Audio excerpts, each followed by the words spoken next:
Jadi hari ini atau siang menjelang sore hari ini kita kembali dalam pertemuan yang kelima ya, pertemuan kelima. Nah, pertemuan kelima ini bagaimana kita membahas tentang nilai-nilai Pancasila dalam kehidupan berbangsa ya.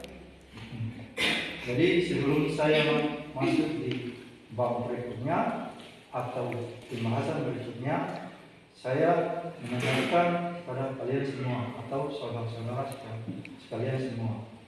Nah, kira-kira masih ingat nggak pertemuan yang minggu lalu atau pertemuan keempat? Masih Pak. Nah, pertemuan yang keempat kita membicarakan atau membahas tentang apa? Pancasila dalam Nah, oke. Jadi saya langsung saja. Mengapa Pancasila itu penting? Mengapa Pancasila itu penting?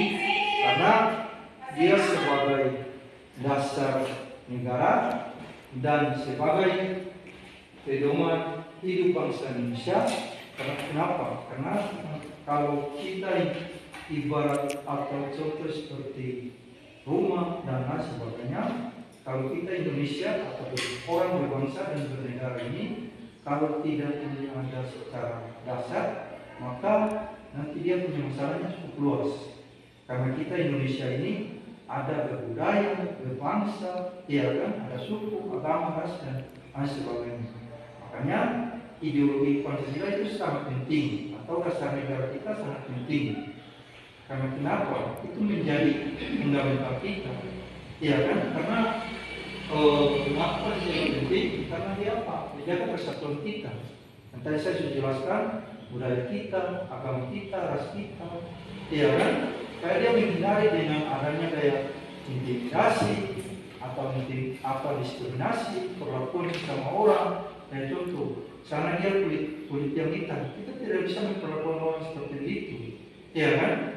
Itu juga kita lihat, kita punya apakah menjadi pertanyaan yang mendasar, apakah nilai-nilai Pancasila itu secara umum, apakah kita melihat bahwa pemerintah kita atau pejabat kita, ya kan, baik masyarakat kita, apakah nilai-nilai Pancasila itu sudah diterapkan atau belum, ya kan? Terus juga kalau kita sebagai mahasiswa, kita sebagai calon intelektual masa depan, yang jelas kita mampu bisa mengimplementasi nilai-nilai tersebut dalam kehidupan sehari-hari. Jadi artinya bahwa ketika ada yang masyarakat atau pejabat kita atau pemerintah kita atau masyarakat kita atau saudara kita atau keluarga kita, kalau ada yang berbuat hal-hal yang di luar kita atau nalar kita, ya kan, atau pengetahuan kita atau sikap kita yang kurang baik, berarti kita harus mengingatkan atau mengkritik secara pengetahuan kita, secara rasional kita, atau logika kita, iya kan? Gitu. Jadi bisa paham ya? Oke, jadi lanjut di pembahasan berikutnya, makna Pancasila. Karena Pancasila, tadi saya barusan katakan bahwa Pancasila merupakan dasar negara kita. Gitu. Tujuan orang berbangsa, kali tujuan berbangsa dan bernegara ini harus kita punya secara dasar. Contoh orang lihat. Nah, saya yang beberapa hari yang lalu atau lihat di media sosial, banyak orang temukan bahwa budaya di luar dari bangsa yang di luar dengan bangsa yang kita punya budaya yang berbeda. Kalau orang punya budaya lain secara liberal, berarti orang sampai budaya orang tersendiri, artinya tidak punya budaya. Tapi orang punya budaya, iya kan? Budaya suku kita harus menjaga, budaya kita menjaga. Suku itu apa? Supaya menjaga keberagaman kita antara satu dengan yang lainnya, iya kan? Contoh yang mungkin dari suku Halmahera dan sebagainya, Tidore, Pulau dan sebagainya. Jadi itulah bagian dari keberagaman kita. Berbeda suku, berbeda agama, kita harus bersaudara. Begitu, jangan memandang oh dia di sana begini, dia sana ini. Tidak boleh begitu. Jadi nanti PR bagi kita semua, dan ini akan, makanya saya bilang persoalan kita menyangkut dengan Pancasila, padahal dia punya secara ideologi sudah jelas melalui bukti-bukti dari Pancasila. Iya kan? Ada sila ketuhanan dan Maha Esa, manusia yang adil yang ada. Bagaimana membicarakan tentang keragaman manusia, iya kan? Menyangkut dengan etika, moral dan sebagainya, iya kan? Makanya kalau persoalan bangsa ini dari zaman reformasi sampai zaman sekarang, tolong lihat secara berbangsa dan negara, dia tidak akan pernah habis. Coba contoh lihat program makanan gizi gratis, persoalan kan? Persoalan di tingkat pendidikan kan? Iya kan? Apalagi sekarang mahasiswa Lameran turun ke jalan menyuarakan aspirasi.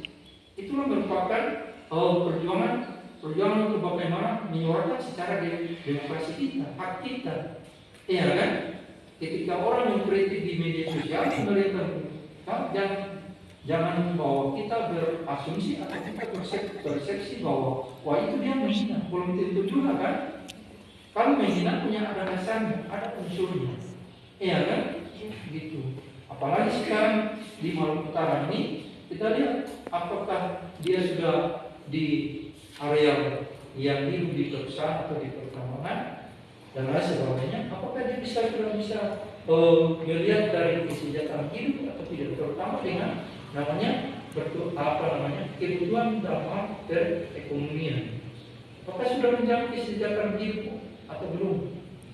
Yang jelas belum secara keseluruhan ya. Gitu. Contoh kita lihat dengan Papua, ya kan? Ada film-film atau tentang film yang tentang tentang konsepnya tentang babi dan sebagainya. Babi itu bukan menghina. Iya kan? Secara kritis ketika orang melihat, wih, ini tanah wilayah kita, tanah adat kita digusur tanpa jaminan, iya kan? Tanpa jaminan masa depan, iya kan? Gitu. Masa tanah tidak ada hak tidak ada menjamin untuk masa depan, itu menjadi persoalan, iya kan? Menjadi persoalan. Nah, terus juga bagaimana para kita lihat bahwa investor dari luar dan sebagainya, apakah mereka juga harus menyesuaikan budaya budaya setempat atau budaya punya daerah, ya kan? Itu karena mereka punya budaya dengan orang punya budaya lebih bersifat majukan dalam arti menjaga nilai-nilai dari keragaman manusia, iya kan? Gitu. Sampai di situ bisa paham ya? Nilai ketuhanan yang esa, iya kan? Nilai ketuhanan yang esa. Ini kadang-kadang jadi nilai religius dan toleransi. Bicara orang punya iman dan takwa kita. Contoh, saya atau di kalau kita jalan-jalan, kita mau jalan kaki atau jalan sepeda motor dan lain sebagainya, ketika ada seseorang punya uangnya jatuh atau duitnya jatuh, ya itu dia akan menguji kita punya iman. Iya toh, kita punya nilai-nilai dari kejujuran. Iya, padahal di agama yang lain juga, kita kan tadi saya sudah sampaikan bahwa kita punya ada agama kita punya ada agama kita yang berbeda kan, gitu, suku agama, iya kan? Ada yang Kristen, ada yang Hindu dan sebagainya. Itu juga di agama lain sebagainya. Contoh dilarang mencuri atau dilarang korupsi. Padahal itu sudah dilarang dan sebagainya. Ketika disumpah, ya harus melaksanakan janji-janji itu. Jangan sampai melanggar dari janji tersebut. Contoh yang lain juga, rambu-rambu. Ketika rambu-rambu lalu lintas, kalau kita melanggar, ya harus kena sanksinya. Iya kan? Ada lampu merah, bahwa kita serobot. Nah, nanti kalau terjadi kecelakaan, berarti kita yang salah. Terus juga ketika kita lihat tentang hal-hal yang banyak yang fenomena yang terjadi, iya kan?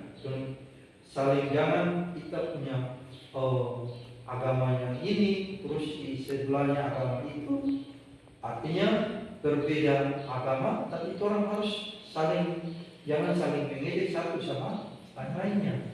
Itu. Jadi toleransi itu penting, nilai-nilai religius itu penting. Gitu. Apalagi menghormati antarumat beragama. Iya kan? Cuma kita lihat fenomena yang terjadi, iya kan, di petani ya antara beberapa desa itu terjadi. Jangan sampai terpecah belah itu. Kalau terpecah belah itu, ya kita punya masalahnya, nanti kita kurang saling menghargai. Gitu. Apalagi sekarang kalau menurut saya, pandangan saya, jangan orang andalkan orang punya kekuatan, orang punya fisik dan lain sebagainya. Kalau orang berargumentasi lewat sekarang, orang punya pengetahuan dan lain sebagainya.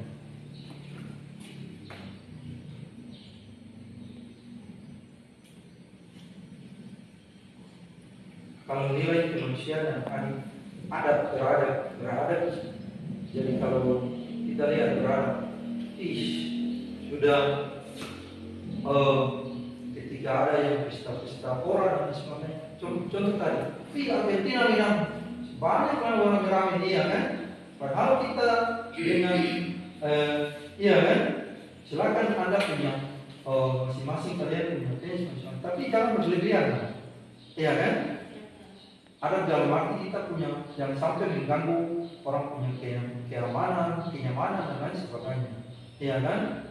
Awal dan sebagainya tidak dilarang. Nah, ini saya tadi sambil berkendara, terus saya pikir, kenapa kita punya bendera Indonesia, kita tidak hari-hari kita punya tidak ini nilai-nilai itu kita tidak jaga, tapi orang punya bangsa. Apakah Messi kenal ke orang? Kan tidak.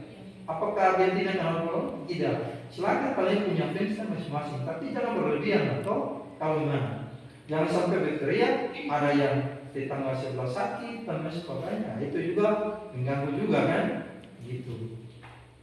Jadi contoh yang lain juga, giliran dari kecil sampai besar, dari pendek sampai panjang dan lain sebagainya. Jangan pawai, mengganggu orang punya lintas dan sebagainya. Jadi hal-hal begitu orang banyak temukan dan sebagainya. Dan tadi juga saya lihat juga dia punya berita online barusan belum lama, sekitar 1 jam yang lalu. Ada mahasiswa melakukan hal-hal yang di luar dari orang punya nalar. Ketika tidak melakukan hal-hal itu, silakan Anda bertanggung jawab. Ini tidak sungguh ini ya, maksudnya sungguh kurang berpengalaman dalam arti bahwa sudah melakukan perbuatan itu harus bertanggung jawab. Ini tidak bertanggung jawab, lalu membiarkan begitu saja, akhirnya berurusan dengan pihak berwajib. Artinya dia sudah melakukan hal-hal menyangkut dengan di luar orang punya nalar manusia, atau baru suruh kasih cari hukum kampung baru, itu kurang bagus. Berarti punya masalahnya di mana? Dia kecuali Indonesia, peradaban dan peradaban manusia atau manusia yang tidak beradab. Oke, jadi jadi dia punya kesimpulannya Jadi kesimpulannya, Pancasila merupakan dasar negara kita. Jadi secara implementasi, baik saya sendiri maupun kalian harus menjaga nilai itu. Begitu. Jadi kalau yang satu yang satu berbuat salah, harus saling mengingatkan satu sama yang lainnya. Jadi nanti pertemuan minggu yang berikutnya atau pertemuan di lain kesempatan atau di pertemuan yang minggu yang akan datang, nanti saya memberikan tugas kelompok gitu. Jadi tugas kelompok itu nanti kalian akan mempertanggungjawabkan tugas kelompok kalian. Artinya kalian harus mempresentasikan kalian. Oke? Jadi ada pertanyaan? Ada pertanyaan? Oke. Ada pertanyaan atau? Oke. Jadi saya rasa Anda cukup, berarti saudara-saudara cukup paham ya? Oke, jadi lebih dan kurangnya apabila ada yang kata yang salah atau kurang berkenan kepada kalian semua, saya mohon maaf. Jadi pertemuan hari ini kita akhiri dengan membaca Hamdalah Bismillahirrahmanirrahim. Oke, jadi Allah muwaffiq ila aqwamit. Wassalamualaikum warahmatullahi wabarakatuh. Waalaikumsalam warahmatullahi wabarakatuh.